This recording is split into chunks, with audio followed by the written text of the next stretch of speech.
It's time to say hello to my next guest. I'm really, really excited to be speaking to a true legend. Let's say hello to Mr. Rudolph Walker. Hello. Oh, hello. Good talking to you. How are you today? Well, I think I'm all right.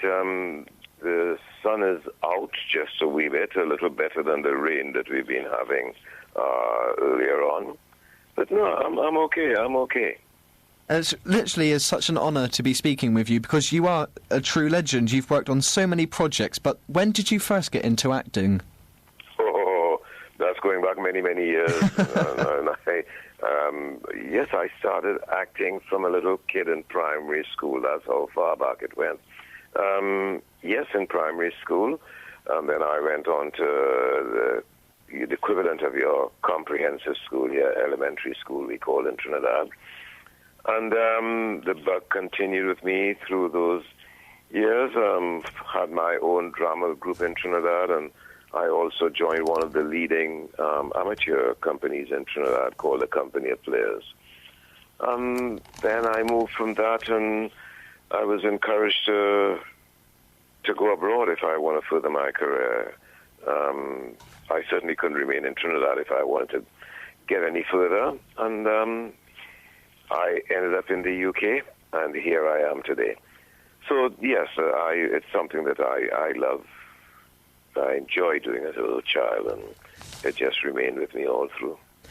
And from 1972 to 1976, you starred in the sitcom Love Thy Neighbour, which ran for, incredibly, a 7 series. Yes, that's right.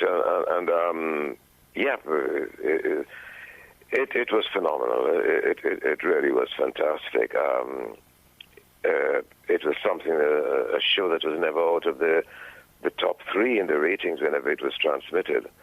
And I'm proud to be part of that, be part of that. You got to bear in mind that it was a period when there weren't many black faces on television. Certainly not in mainline television. Not a face coming into your sitting room, at peak times in the evening. So yes, it was phenomenal. I enjoyed it. I enjoyed every minute of it. And I mean, that wasn't the only kind of sitcom you starred in, because you starred alongside the legendary Rowan Atkinson for 2 series, of which was written by Ben Elton. Mm-hmm. Now, what was that like for you?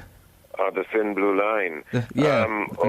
Working with Rowan Atkinson and Ben Elton was just magical. 2 talented guys. And one of the great things about doing the Thin Blue Line, the fact that the character that I played, Gladson, it wasn't written for a black actor.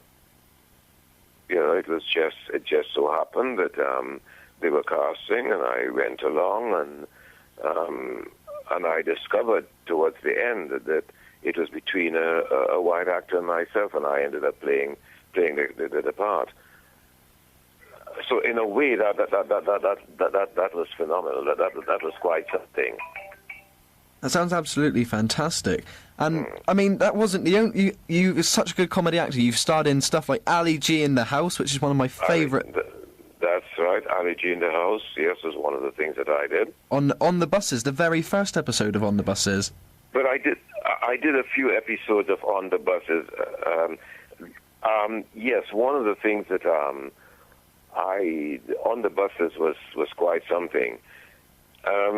I did a few episodes to start with, and I was suddenly, with the intention of carrying on and doing, quite a number of episodes.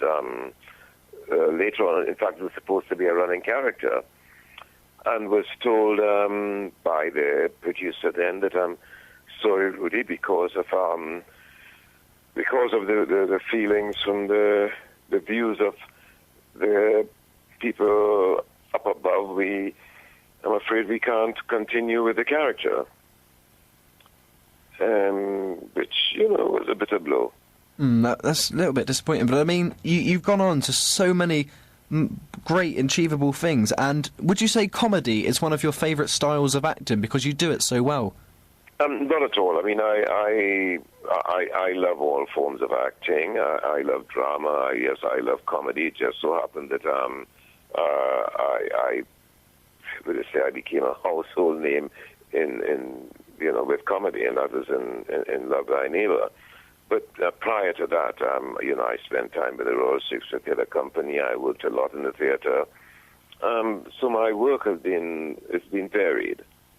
And here, yes, it's been varied over the years.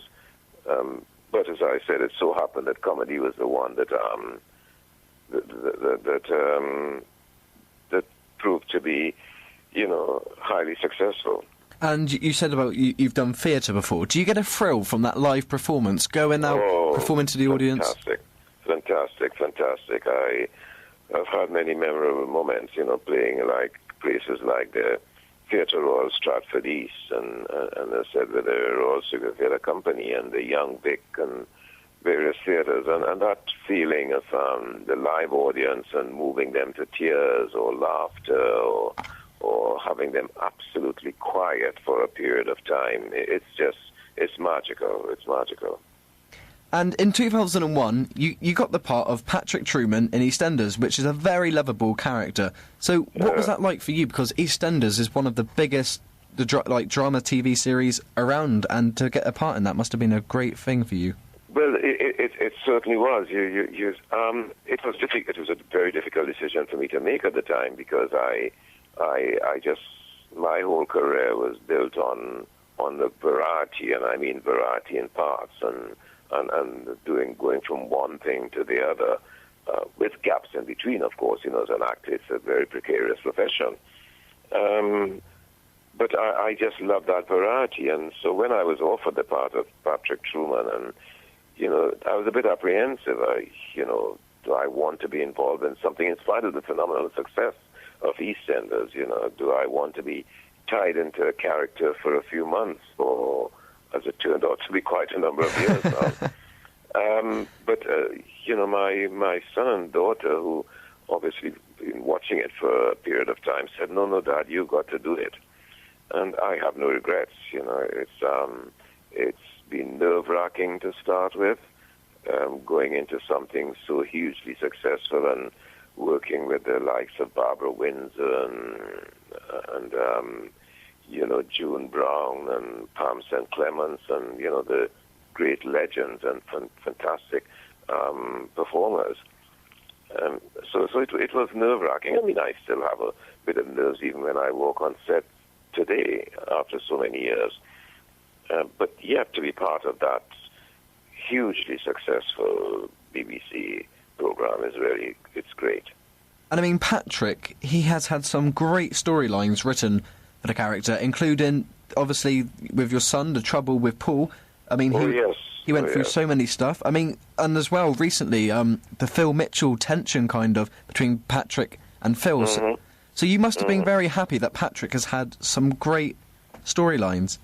Yes, I mean, he's had some excellent storylines, but as an actor, you're never satisfied. You want more, and you want bigger and stronger storylines that have the nation on their toes and on the edge of their seats. But he's had some extraordinary and some good storyline. I mean, I love the character of Patrick. I mean, he's a lovable rogue. I mean, that's what he is, a real lovable rogue, and at times it's challenging, but I love it. And I'm not sure if you're allowed to talk about this, but what's next for Patrick? Is there anything you're allowed to tell us? I wish I knew. That's the straight answer. I wish I knew. I take it as it comes, day by day. I'm not party to the future coming and goings of Patrick. Now this, I think, is totally much deserved, but in 2006 you were awarded an OBE. Now that must have been such a great thing for you to achieve. Yes, it and especially that it was a lot of my peers who, fellow actors and whatnot, who endorsed the award. But yes, it's a great honor. But to me, the true enjoyment was to was to walk through the palace with my son and daughter and watching their reaction to the whole thing. They were, it's their joy. They were born over here, although they consider themselves still Caribbean people because they go back to Trinidad fairly regularly. But just their excitement and the expression on their faces was a sight to behold.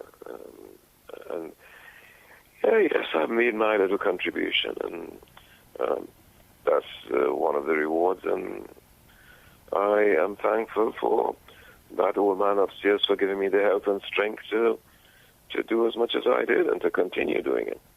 Rudolph, it's been literally an absolute pleasure. I loved speaking to you. It's such an honour to speak to someone who's done so much as you, and you are a true legend in acting. Bless you, bless you. Thank you very much, and all the best to your listeners. Thank you very much. God bless. Thanks. Goodbye. Bye.